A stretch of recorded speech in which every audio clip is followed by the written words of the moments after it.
민주당이 정치권의 통일교 금품수수 의혹을 수사할 특검을 수용하겠다고 밝혔습니다. 이재명 정부 출범과 함께 3개 특검을 가동시켰던 정부와 여당은 야당의 통일교 특검 요구에는 일고의 가치도 없다면서 거부해왔습니다. 그러나 민주당 지지층의 67%가 통일교 특검에 찬성하는 등 더 이상 버틸 수 없자 방향을 바꿨습니다. 통일교 특검 찬성 여론이 높았던 것은 이 사건이 특검 요건에 정확히 들어맞았기 때문입니다.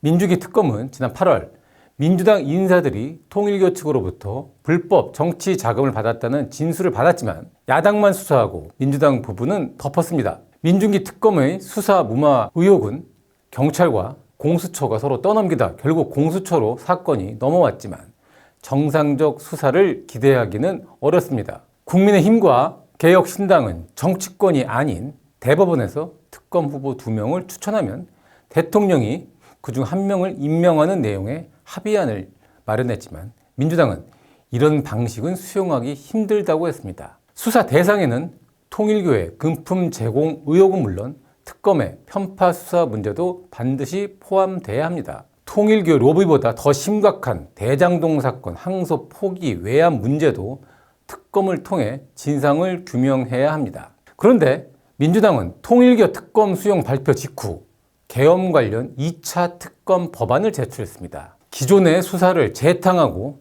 연장하면서 지방자치단체의 계엄령 동조 같은 다른 내용도 다수 추가했습니다. 특검은 기존처럼 민주당 등 여권이 주최해 대통령이 임명하고 수사 기간은 준비 기간을 포함하면 최장 170일입니다. 지방자치단체 수사에 이어 기간까지 내년 6월 지방선거에 마쳤습니다. 기존의 특검에 2차 특검까지 합치면 이재명 정부는 1년 내내 특검을 가동하게 됩니다. 선거 정략 특검을 감추지도 않은 겁니다. 민주당은 기존 검찰의 권한이 과도하다며 수사, 기소를 분리시켰지만 특검에는 수사와 기소 권한을 모두 부여했습니다. 이런 무소불위의 특검을 사실상 상설화하면서 중복수사, 먼지떨이 수사를 계속하겠다는 겁니다. 전례도 없을 뿐더러 예산과 수사 인력의 낭비는 국민의 피해로 돌아오게 됩니다. 민주당이 통일교 특검 요구를 수용한 것이 지방선거용 2차 특검을 위한